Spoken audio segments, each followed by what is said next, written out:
Bom dia a todos e a todas. A gente vai começar o nosso painel aqui. Então, queria me apresentar.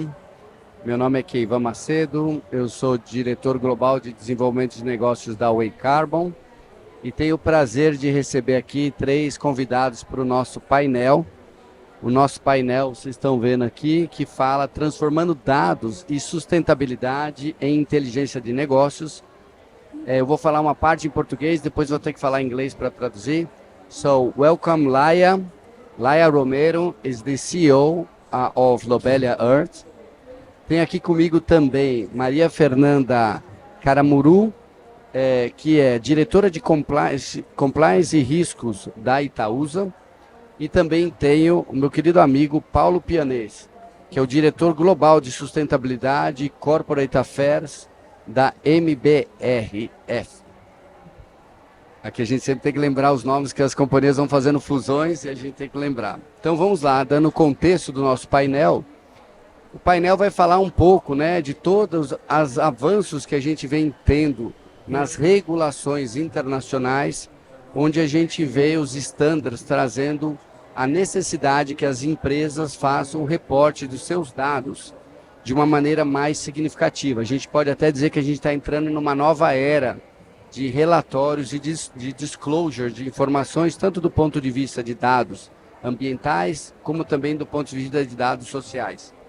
E aí, isso, claro, vai ter uma ligação direta com acesso ao capital, numa maneira de curto prazo ou de médio prazo.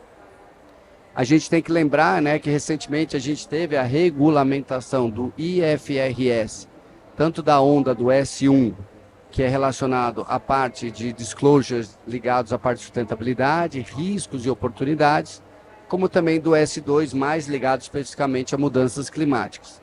E no Brasil, a CVM fez a regulamentação 193, que traz essa obrigação para as empresas de capital aberto, a partir de 2027, em relação ao ano base de 2026, fazer o disclosure. Mas já sabemos que muitas empresas estão nesse processo, porque era voluntário fazer nesses anos, até 2027, se preparando, né? Poucas delas, nós já tivemos 2 empresas no Brasil que fizeram esse disclosure do ponto de vista voluntário, mas a maioria está se preparando. Talvez tenhamos algumas novidades em 2026 em relação a 2025. Então, nesse sentido, a gente tem 3 painelistas representando setores diferentes e a gente vai explorar um pouco as diferentes perspectivas. Do ponto de vista de uma empresa privada, do ponto de vista de uma holding financeira e do ponto de vista de uma empresa consultoria habilitadora de tecnologia de processamento de dados. Então, eu vou começar com o Paulo, trazendo uma pergunta, Paulo. Como é que vocês têm, apesar de uma agenda de sustentabilidade de muitos anos, né, ainda num processo de integração de culturas, né, de 2 empresas que acabaram de se fundir recentemente, mas como é que vocês têm visto essa regulamentação e como é que você tem se planejado para ela, porque obviamente daqui a pouco, né, vocês vão estar participando desse processo. E se você pudesse falar um pouco, principalmente, como você imagina que isso muda o processo de governança para vocês? Obrigado, Keivan. É um prazer estar com vocês aqui também nesse painel. Super obrigado pelo convite. Bom, antes deixa eu falar um pouquinho do que é MBRF. Eu confesso que eu também estou me acostumando com o nome, né? Porque a gente vem de muito tempo de Marfrig e BRF, mas a MBRF é uma grande empresa global de produtos à base de proteína animal e proteína vegetal também. Nós chegamos em mais de 120 países. Somos uma empresa com operações e facilities nos Estados Unidos, aqui na América do Sul, no Oriente Médio, na Europa, na China, no norte da África, e nós alcançamos mais de 120 países com esses produtos todos, né? Então são 130 mil colaboradores hoje, globalmente, que estão nessa agenda de conciliar produção com conservação. E aí, Keivan, eu não poderia deixar de dizer que a gente vê com muito bons olhos. Tanto que nós vamos ser um early adopter também, né? Então nós já estamos nos preparando há 1 ano e meio já, de uma maneira com muito afinco, na verdade. Para S2, por exemplo, a Way Carbon é quem tem nos ajudado em toda a materialização da nossa matriz de risco. estamos trabalhando com a ERM nos ajudando no S1, mas a gente vê com bons olhos porque a companhia ela tem trabalhado baseado em frameworks globais em todos os passos que ela dá dentro da sua estratégia. E a gente acha fundamental também que não poderia deixar de ser, não poderia ser um outro caminho que não a adoção também de práticas que a gente pudesse fazer a valoração desses riscos e fazer com que, em cima de uma plataforma que é global também, o IFRS, para que nós pudéssemos então fazer o disclosure dessas informações de maneira que, globalmente, o entendimento ficasse mais claro, né? Então a gente vê isso de uma maneira muito positiva. E isso, obviamente, também tem tudo a ver com governança, né? A gente costuma dizer que, quando a gente fala em ESG, na nossa concepção não existe o I e o S se você não tiver um bom D, né? Então a gente já vem trabalhando desde 2019 na implementação de uma governança muito robusta dentro da companhia. Governança essa desde o aspecto de como que nós estruturalmente estamos organizados, né? Nós temos um comitê com membros independentes, fazem parte do nosso comitê Isabela Teixeira, o Roberto Vac, o Marcelo Furtado, a Ana Yang, que está conosco aqui da Chatham House. E, obviamente, para poder traduzir isso de uma maneira objetiva, esses frameworks são fundamentais. Então, o IFRS ele traz isso de uma maneira mais robusta e, portanto, o que a gente tem feito agora, né? A gente tem pegado todos os dados e todas as interfaces críticas que a gente tem em todo o nosso processo de produção, traduzido isso em informação bastante robusta, para que a gente possa conceber as nossas matrizes de risco, tanto riscos na matriz S1 quanto na S2. A gente reviu todo o processo de materialidade da companhia, já pensando na dupla materialidade, e agora isso está sendo traduzido em como que a gente vai fazer o disclosure disso de acordo com a metodologia. A gente acredita que isso vai dar muita transparência para clientes, muita transparência para a sociedade como um todo, mas principalmente para investidores, uma vez que nós somos uma empresa de capital aberto. Então isso vai clarificar, isso vai trazer mais transparência, porque nesse disclosure a gente acredita que as empresas que obrigatoriamente vão ter que fazer isso daqui a pouco, né, vai fazer com que a gente mude de patamar em como a gente trata as questões relacionadas à sustentabilidade de uma maneira mais ampla. Paulo, obrigado pela sua primeira intervenção. A gente deve ter 3 rodadas aqui e você não podia ter melhor gancho para eu chamar a Maria Fernanda para a conversa, porque você trouxe 2 aspectos, né? Você trouxe um aspecto de governança, você trouxe um aspecto de transparência para investidores. Então, nada melhor que agora a gente passar para a Maria Fernanda do ponto de vista, né, de uma holding financeira, né, que tem uma questão de olhar a sua governança do seu portfólio de investimentos, mas ao mesmo tempo de analisar a informação dos investimentos atuais e possíveis futuros investimentos. Eu queria te trazer uma pergunta que trazia nesse sentido, né, da perspectiva de uma investidora, né? A gente deve estar chegando num ponto de fazer aquele turning point de uma mudança de patamar.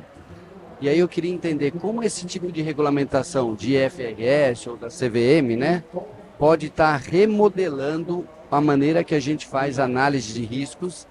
E se você já vê hoje em dia, né, alguma mudança na avaliação das companhias? Bom dia, Kevin. É um prazer estar aqui com você, com Laia, com Paulo. Muito bacana. Obrigada pelo convite. Bem, a gente tem um olhar muito de... até então, o que a gente construiu, até conversa muito com o que o Paulo falou, a gente fez uma jornada recente de dupla materialidade, até trazendo os aspectos financeiros dos riscos climáticos de transição e sustentabilidade. A gente criou, até se preparando, sabendo que vinha essa onda regulatória também, indicadores para medir como é que estão a Itaúsa, né, investidas em riscos de sustentabilidade, clima e transição.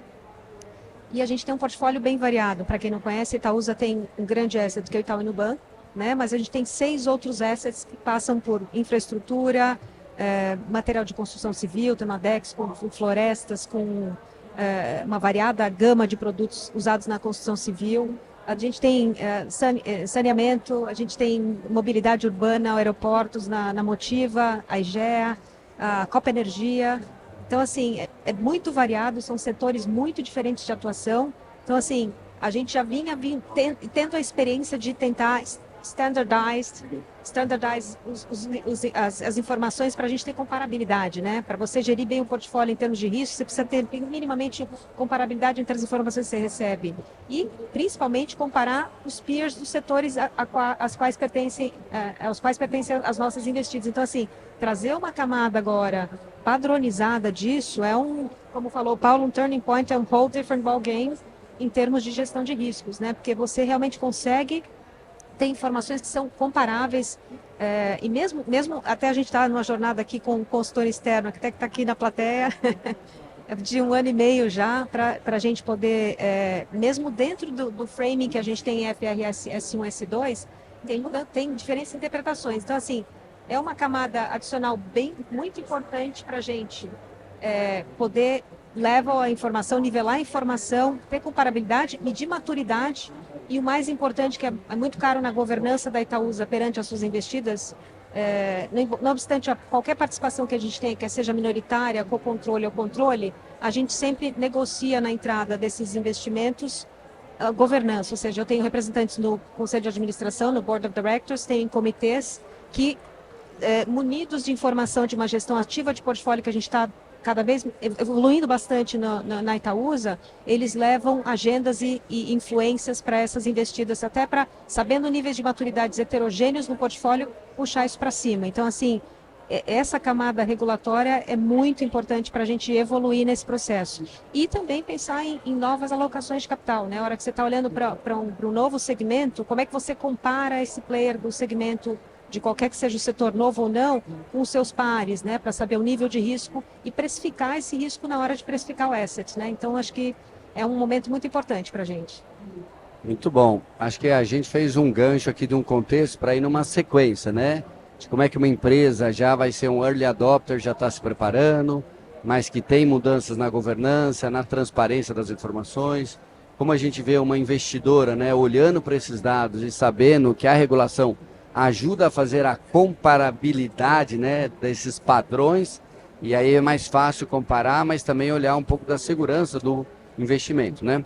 Então, eu vou mudar agora para inglês para trazer a Laia agora para uma pergunta do ponto de vista quem está trazendo a tecnologia para suportar, seja a empresa na hora de fazer o seu disclosure, seja o investidor na hora de analisar essas informações. So, let's shift to English, and Laia, welcome. Let me just make this remark here because Laia represents Lobelia Earth, and there is this partnership between Lobelia Earth and Instituto Itaúsa, which recently launched Brazil in a 2 degrees world, which is an open platform that invites people from civil society, governments, private sector, financial sector, of course, to evaluate the climate/nature risk and opportunities, and understanding how to process this kind of data in a friendly way, because of course sometimes people that are not so used, they just consider that just engineers, smart engineers from NASA are the ones that can understand exactly the projections that we are going to have. And it has been my enormous privilege for the last few months work with your team. And I would like to make the shout out to Thais, who is in the audience, but also Davi, both of them has been my partner. I'm been the facilitator between Itaúsa and also Lobelia. And we have in this journey, very exhaustive journey, because we have made these in just 6 months, but has been an enormous privilege to have this kind of interaction. So just trying to connect this part of technology, how do you see the companies moving beyond compliance and use technology to turn climate and nature data into strategic influence to their business decisions? Thank you, Keivan, and thank you for mentioning the team involvement, which is like extremely important. The question is very relevant, and I don't know if we understand how relevant, because we've been working in Europe for the last 5 years in voluntary reporting for very large corporations. And you know that due to politics, the trend there is shifting. And only those companies that included changes in the processes, like that they use the regulation to actually improve something inside the company are still using nature and climate in their favor. Because when you're in a large corporation, if politics shift, you shift. And sustainability directors, and so it's very important to take this moment that Brazil is the first country where this is compulsory, to take it and honor it deeply. And technology and data can help, because especially here, because climate and nature go hand by hand. If you need to make a yearly update, climate doesn't change in 1 year. You have yearly measurements, metrics that are interesting, but you need to look at 10 years, 20 years to actually state climate this or climate that. But nature changes in 1 year. So if you're investing in nature systems, you take care of nature systems, you can use that in the reporting together with your climate trends and your climate observations, and then explain how the company is doing better, building better. So that is like using metrics that are comparable to 1 year to the other, and actually can tell you if you're doing a good job or not internally. And the reporting, you can decide to report A, B, C, but take it very seriously. That would be the advice. You want to complement, Eu please? gostaria, por favor, se queria complementar um pouco. A gente até teve a experiência de trabalhar com a Dexco, numa controlada nossa, que são vários business dentro de um business maior, né? Estamos falando de metais e louças sanitárias, painéis de madeiras, tem floresta, tem ativo biológico, a gente tem uma parceria grande com uma wood pulp, solvable pulp. Então, assim, foi muito importante ver o trabalho nessa linha de mapear riscos e agora mapear oportunidades também, olhar com a tecnologia, né, trazer a academia, a ciência para junto da companhia, para olhar, refinar, melhorar a lente de olhar para isso, pensando até no Brasil, que é muito extenso. Eu tenho diferentes cenários de riscos climáticos e de transição. Quer dizer, a minha planta, né, a minha industry plant, ou a minha floresta, está localizada numa região que, se tiver um aquecimento global, eu vou ter um problema maior, eu vou submeter não só a questão de drought, seca, flood, temperatura que vai prejudicar a minha força de trabalho ou inabilitar a minha força de trabalho a chegar no trabalho. Então, assim, são variáveis que são muito importantes a serem consideradas in risk management, so managing the risks we have. Então, acho que é uma camada que internamente a gente não tem como desenvolver, mas que uma tecnologia dessa, com reliable information, a gente consegue evoluir e refinar ali a gestão de riscos. Não, ótimo comentário da Maria Fernanda, porque é isso, a ideia é transformar os dados, né, de uma forma que usa inteligência para o negócio. E acho que ela citou um bom exemplo, né? Muitas empresas têm centros de distribuição em vários pontos espalhados do país, né? O país com uma dimensão continental, e toda empresa tem uma limitação de capital, né? Como é que vai fazer o investimento, de repente, para melhorar a temperatura, né, desses locais, mas com esse tipo de informação se possa fazer a priorização para dizer esse local tem mais prioridade que o outro. Então, aproveitando esse gancho, Paulo, vamos fazer uma segunda rodada aqui, trazendo um pouco como você tem visto, né, dentro da sua empresa, esse uso de dados, cada vez mais, que você já tem um histórico de processamento de dados, para você fazer o gerenciamento de riscos físicos e tornar o seu negócio mais resiliente. Como é que vocês têm integrado isso ao modelo de negócio? Não, perfeito, Keivan. Eu costumo dizer que a gente tem lá uma obsessão pelos dados, uma obsessão por definir de maneira adequada, uma vez levantado quais são os aspectos críticos que a gente tem ao longo de todas as cadeias das quais a gente está envolvido, né? Quais são os aspectos críticos? E desses aspectos críticos, como que a gente pode, de alguma maneira, deixá-los mais objetivos do ponto de vista de medir da maneira mais qualificada possível, né? Então, dentro dessa jornada, o que a gente tem feito, por exemplo, dentro do S1, buscado entender ao longo de todas as nossas cadeias de suprimentos. E olha, a gente quando pensa numa empresa que está muito envolvida diretamente com o setor produtivo direto, né, para vocês terem ideia, são mais de 60 mil fazendas que são fornecedoras da companhia, né? Isso globalmente, né? Então a gente está pensando aqui numa cadeia que é a cadeia de pecuária bovina, né? Então que está distribuída aqui no Brasil, mas também no Uruguai, também na Argentina, também na América do Norte. Mas a gente tem as cadeias de aves, as cadeias de suíno também. São mais de 40 plantas só no Brasil, né? Mas aí a gente tem 3 outras grandes plantas que ficam na América do Norte, mais de 12 plantas também distribuídas em outros países. Então a ideia é como que a gente consegue determinar e identificar quais são os riscos que estão envolvidos em cada uma dessas cadeias. Riscos esses que envolvem as questões de riscos climáticos, mas também riscos envolvidos com sustentabilidade, porque o nosso negócio depende fundamentalmente das questões envolvidas diretamente no agro. Então, se você tem um problema de escassez hídrica numa determinada região, isso impacta o nosso negócio, né? Se a gente tem um problema de que você vai ter um regime muito diferenciado do ponto de vista de chuvas, isso impacta o nosso negócio, né? Se você vai ter... Se você tem tido, por exemplo, um calor excessivo que traz queimadas em determinadas regiões, isso impacta o nosso negócio, né?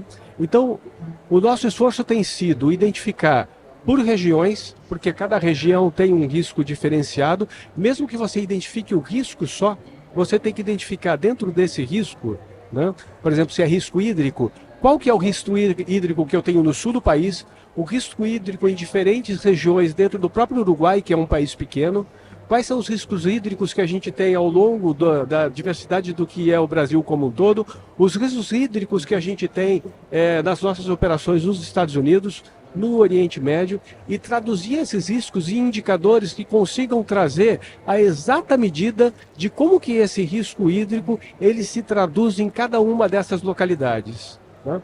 Uma vez feito isso, a gente começa a construir da nossa matriz de risco e os dados que a gente precisa para fazer uma gestão do ponto de vista de mitigar esse risco.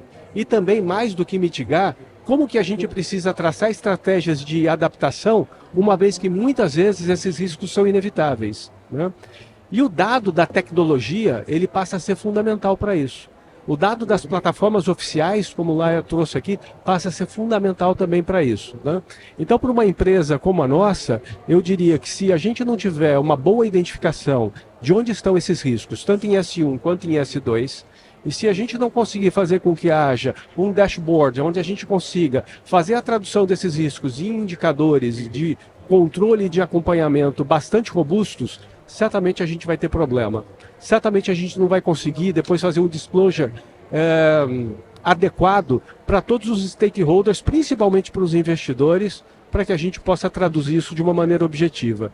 Então eu diria que o investimento em informação e o investimento em tecnologia para que a gente consiga fazer isso é fundamental. E isso vai valer para todas as empresas, porque elas vão ter problema no disclosure se elas não fizerem esse tipo de abordagem e esse tipo de adoção de tecnologia para tanto. Paulo, muito bom, e eu queria até continuar ainda com você para a gente explorar um pouco mais, porque quando a gente fala, muitas empresas têm essa mania de se limitar, né, aos seus ativos diretos, e acho que você trouxe um ponto muito importante, né? O índice de chuvas afeta provavelmente a agricultura, que afeta o insumo que talvez eu vou dar numa ração animal ou numa suplementação de proteína, né, para gerar, né, o seu principal insumo.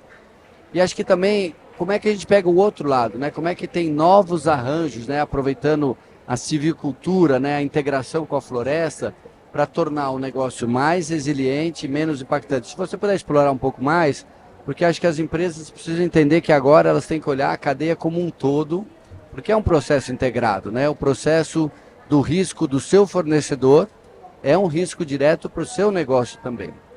Não, sem dúvida. Eu vou, como são muitas cadeias, eu vou me ater à mais crítica, que é a cadeia de pecuária bovina, né?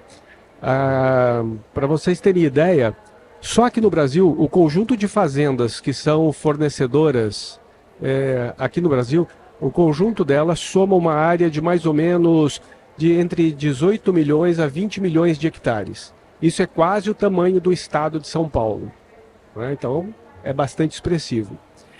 E, para a gente poder qualificar isso e ver todos esses riscos que estão envolvidos, né? Então, desde 2019, a gente começou a fazer um levantamento muito amplo para a gente começar a entender em que contexto e o que a gente poderia fazer do ponto de vista de mitigação e de adaptação. Muito focado, obviamente, na identificação desses riscos que a gente já vem trabalhando há muito tempo. O que a gente está fazendo agora é adaptá-los à nova metodologia.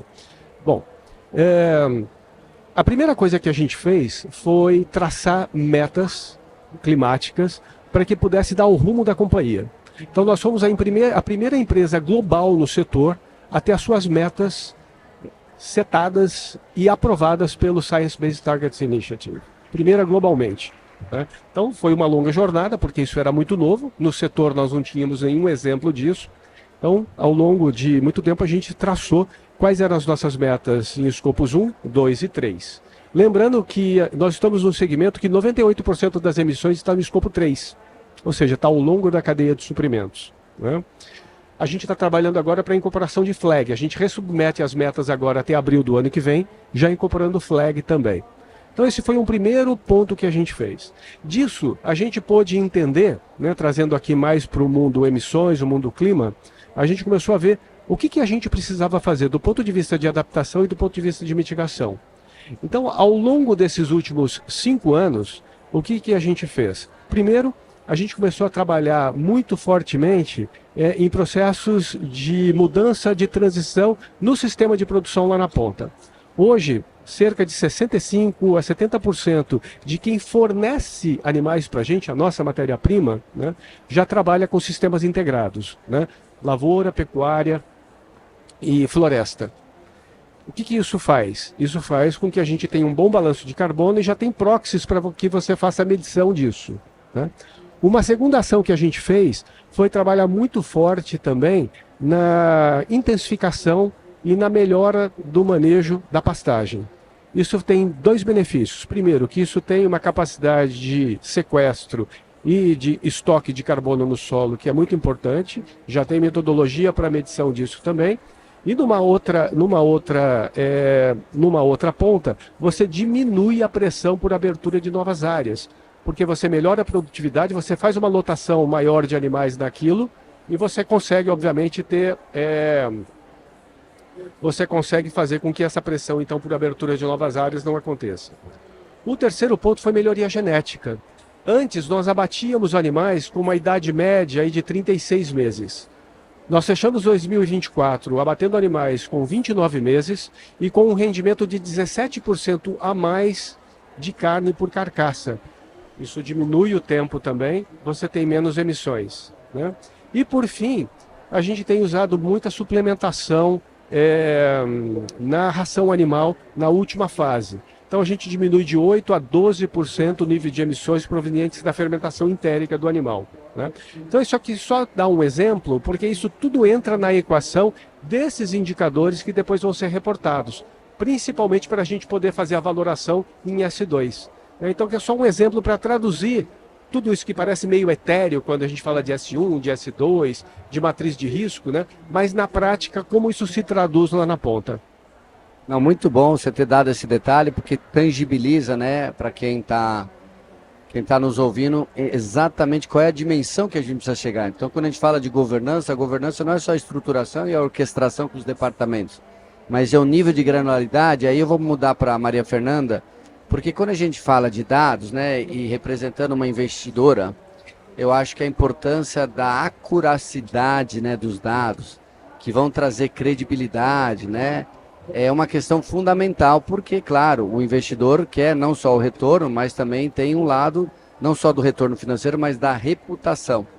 Então, trazendo um pouco esse aspecto e tentando pegar um pouco desse exemplo que o Paulo trouxe, né, de cada vez mais, né, as empresas indo na aplicação de dados e usar a inteligência para melhorar o seu modelo de negócio numa economia de baixo carbono, Como você acha que e você vê as melhores práticas, né, dos grandes investidores que usam essa inteligência de dados, de clima, de natureza, para ser um escudo protetor para proteger os investimentos ou a análise de portfólio que eles têm no momento ou que possam ter no futuro? Sem dúvida, perfeito. Uma ótima pergunta. Na verdade, essa transparência e essa comparabilidade, acuracidade, né, confiança nos dados é o que traz, né, afasta qualquer questão aí de greenwashing, que o investidor, principalmente externo, acaba tendo, né? Estamos falando aqui de quase todas as nossas companhias de portfólio com public companies. Então, eles têm investimento de fundos, de players estrangeiros aí que, de fato, olham e fazem screening né, das nossas informações, dos nossos disclosures, tanto no nível Itaúsa quanto no nível das investidas. Então, assim, isso aumenta muito mais o nível de transparência e credibilidade pelo fato de a gente estar com um standard mais harmonizado, vamos dizer assim, né? E além da gestão, como eu falei antes, a própria gestão de risco e do portfólio, né? Valorar o portfólio. As nossas áreas de investimento hoje usam simulações de Monte Carlo com N cenários.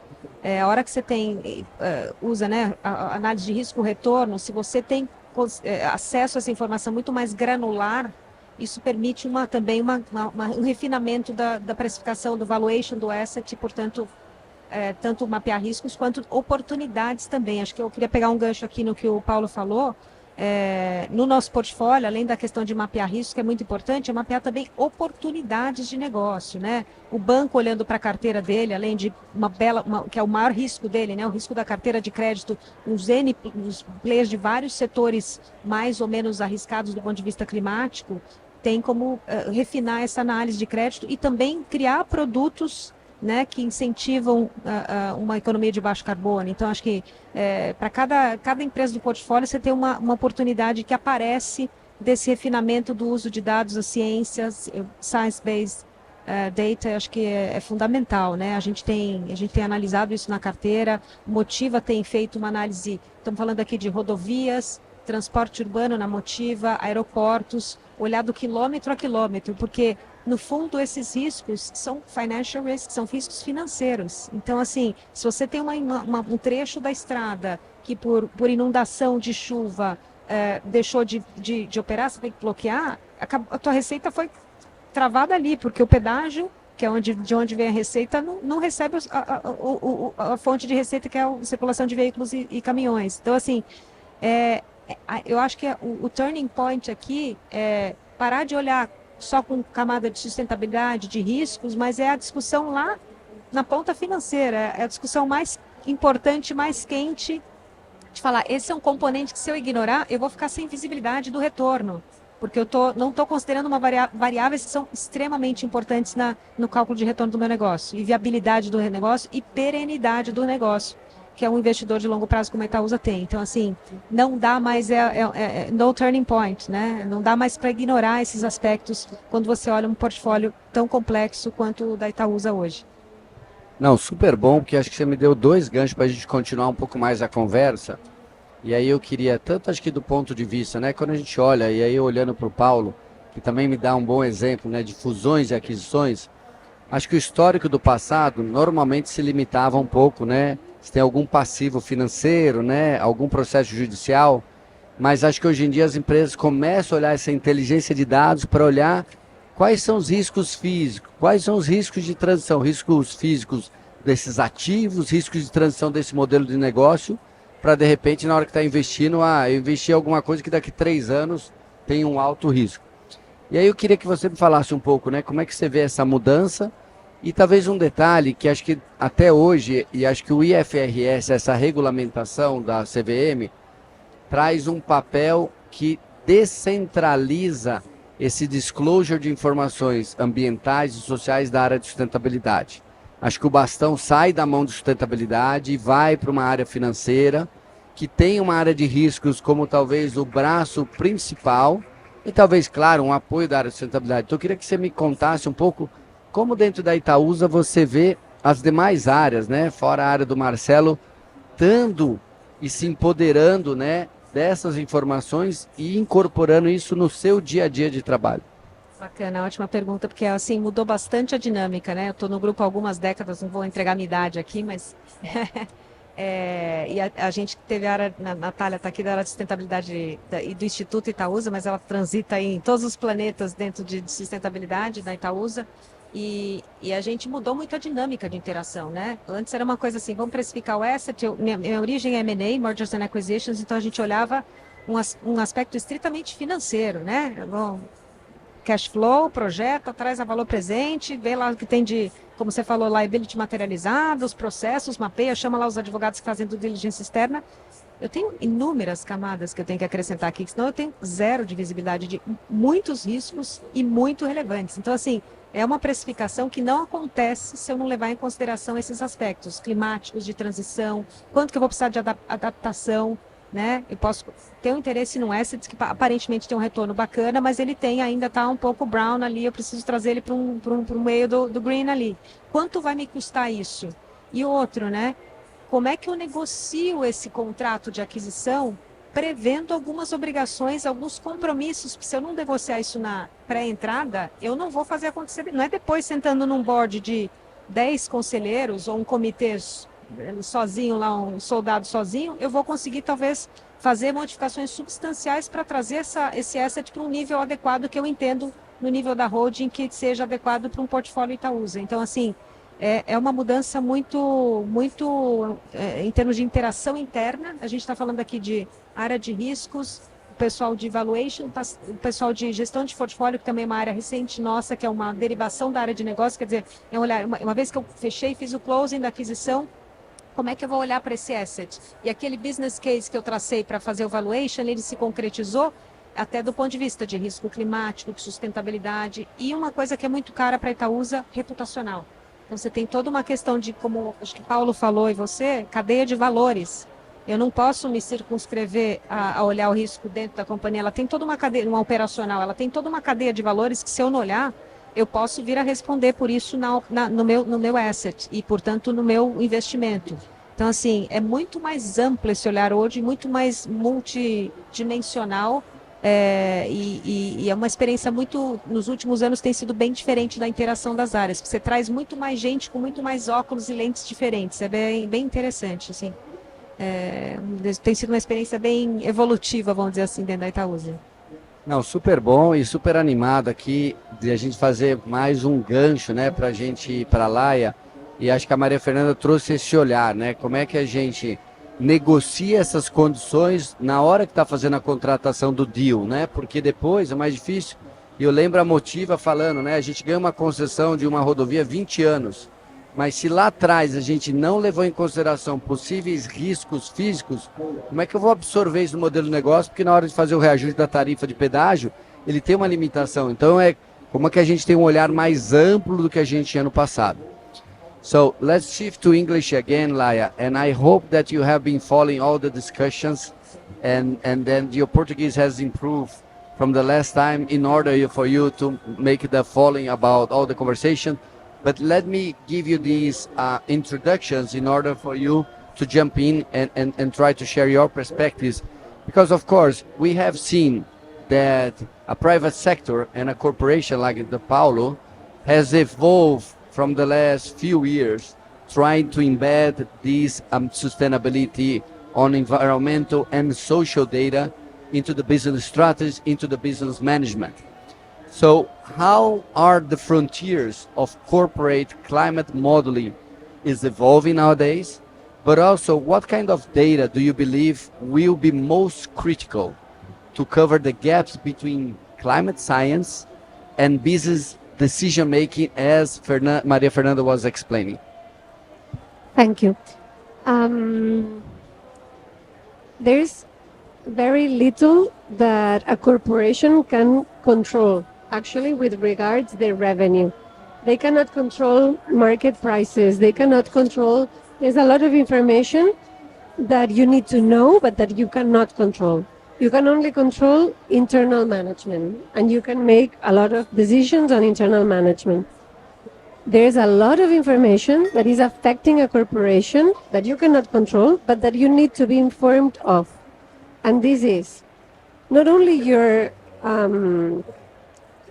the location of your headquarters or your infrastructure.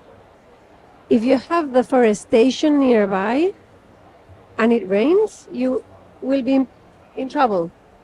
In order to make an informed decision, you need to be informed of the things that you cannot control but that will affect you. So this is on the frontier of what corporations are looking into, and they should go farther. The land use change, the deforestation, thermal stress, even though if you have air conditioning, thermal stress will affect everybody, and this everybody will affect you. As Maria Fernanda was mentioning, in the Brazil2C.com dashboard, you have free and open data, and you have there the primary and secondary road network in Brazil, kilometer by kilometer. Because even if those roads are not part of your infrastructure, they are part of your supply chain, of your logistics, of the workers going to work. You need to be informed of all of that. And in the frontier, what I see is also collaboration. Collaboration, because everybody is affecting everybody else. So, as I said before, climate is not only climate, it's also meteorology, is extreme events. Some of the events that we see today have a return period that is larger than 200, 300 years. This means the Rio Grande do Sul, for instance, an event that had happened once every 250 years. You cannot see everything, know everything, but you can actually gather this information and take it into account. And also, like seeing infrastructure, nature-based solutions or not, or gray infrastructure. Nature, climate, meteorology, all of this is what we breathe, what we count on. You need to look into all of that. The good news is that there is a lot of open data. There are public satellites that cover the entire world. And not only satellites that give us pictures, but satellites that give us signal, like soil moisture, the water holding capacity, how wildfires are affecting the soil. We can map all of that at Lobelia, but also in collaboration with academia, in collaboration with other companies. And this is really important to take into account. Go farther. Yeah, interesting your comment, Laia, because I think that when we use the Lobelia platform, we can realize the recurrence of some of the events as you mentioned. Because I think that for Paulo and even for Maria Fernanda, if you realize on a management level that these kind of event, the recurrency and the frequency of these kind of event will happen one every 60 years, it's something. If this kind of event in a 2 degrees world will happen one event every 15 years, is completely different. And even if you make the projection in a 3 degrees world and we realize that this kind of event might happen one every 5 years, is completely different at the management level, because then we are going to see, we need to take measure right now, of course, to be more resilient whenever this happen again. So I think that very interesting your comment about how we can see these kind of projections. And I think that mentioning about turning point, I do consider as a Brazilian that the event that we had, unfortunately, last year in Rio Grande do Sul was a turning point for many events, because it was a large proportion of events. And I think that not only for the public sector, they realize how to invest in long-term plans, not only for the 4 years mandate or 8 years mandate, but 20 years ahead, because otherwise the entire population will pay the price about not making the right investments.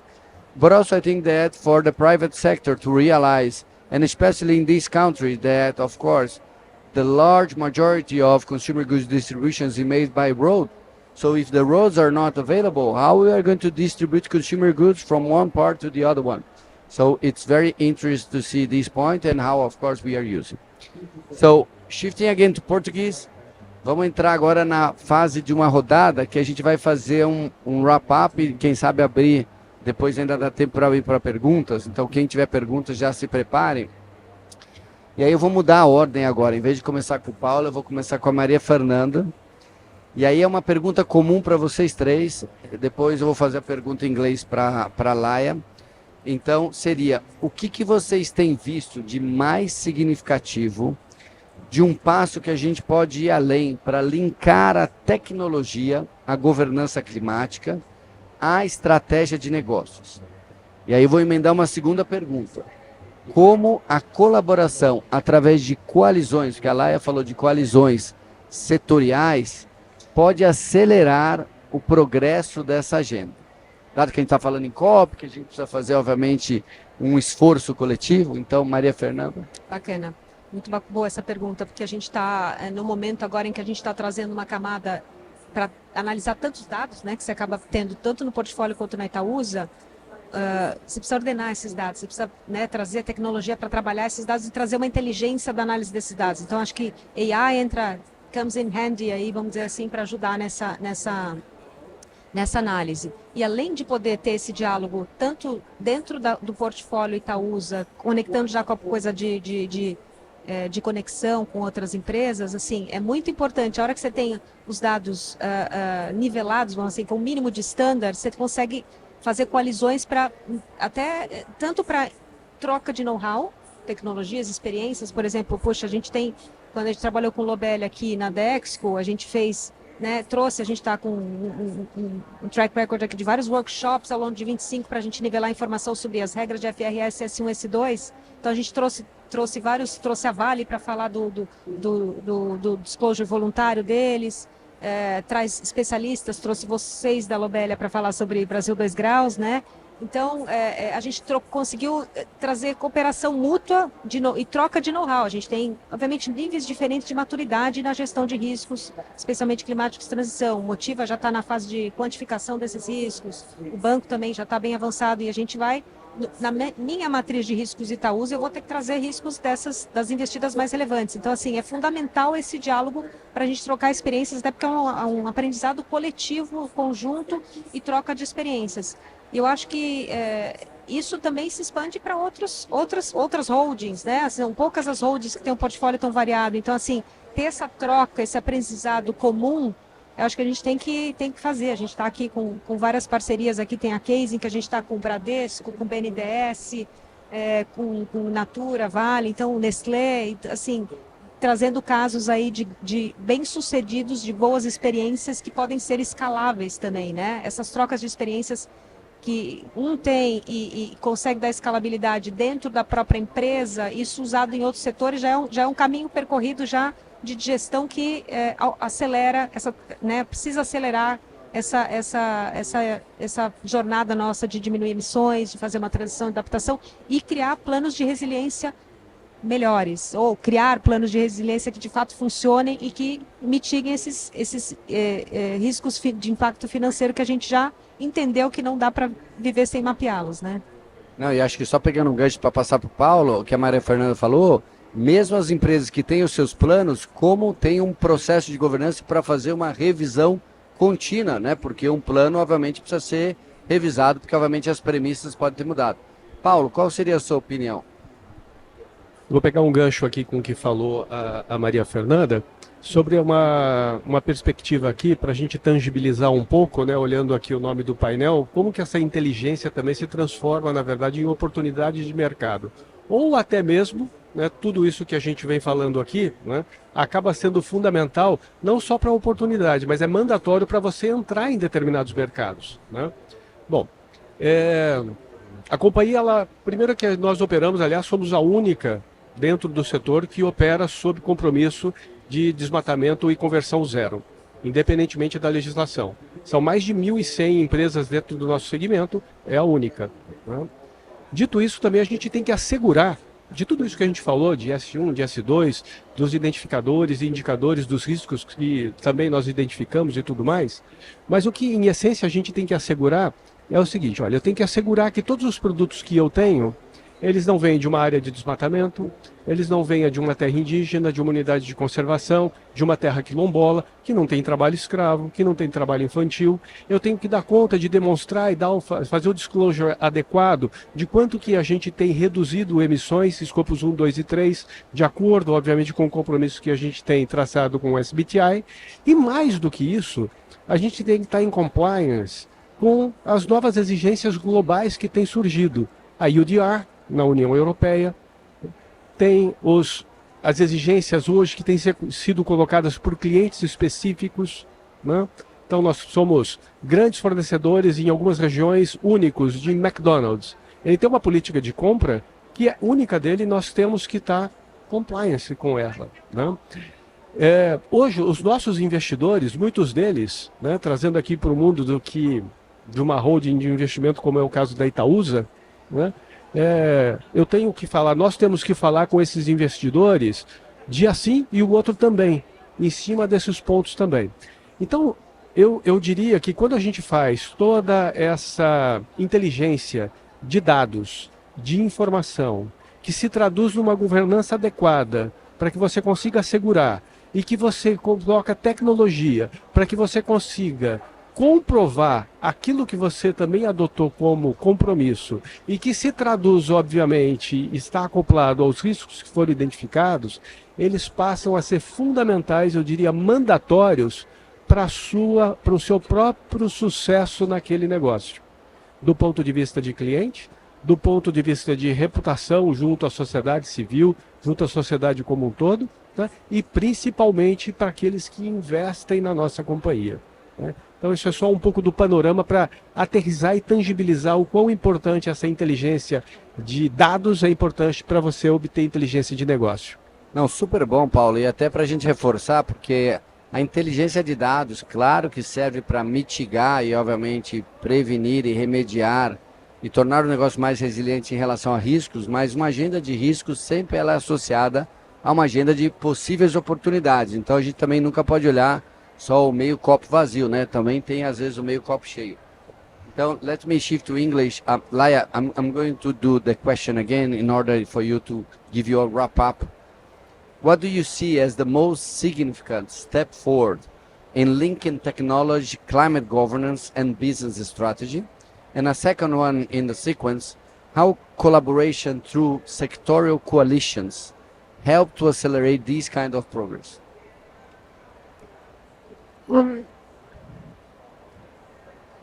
I think that if I give a few examples, like we work with a lot of investors, investment funds, financial institutions, asset managers, that they are asking us during due diligence, shall I invest in this? Yes or no?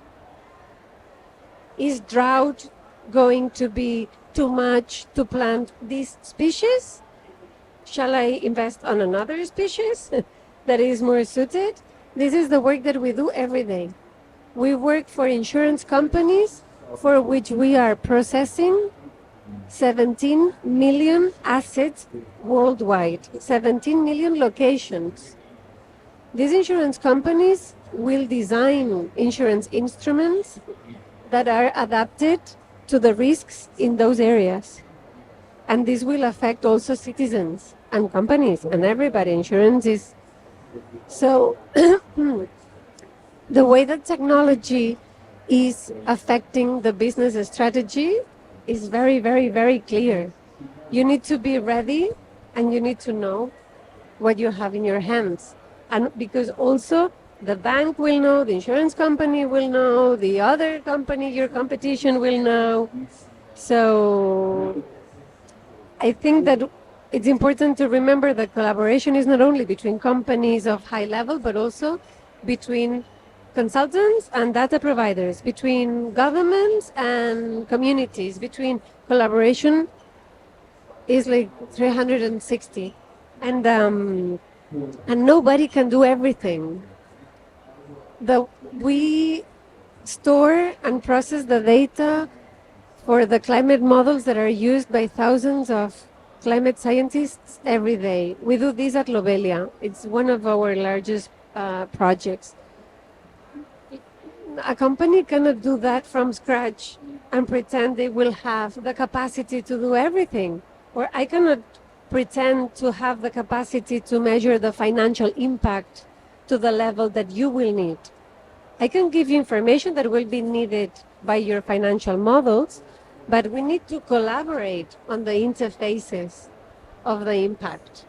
And I think that technology is very important there, because AI is important, geospatial data that cover very large areas is important, and computing power is important, cloud computing. We work in the cloud and we manage cloud resources, and we do this transparently, and probably I think I have more than 20 people that is devoted to these operations at Lobelia. Only the software-related operations.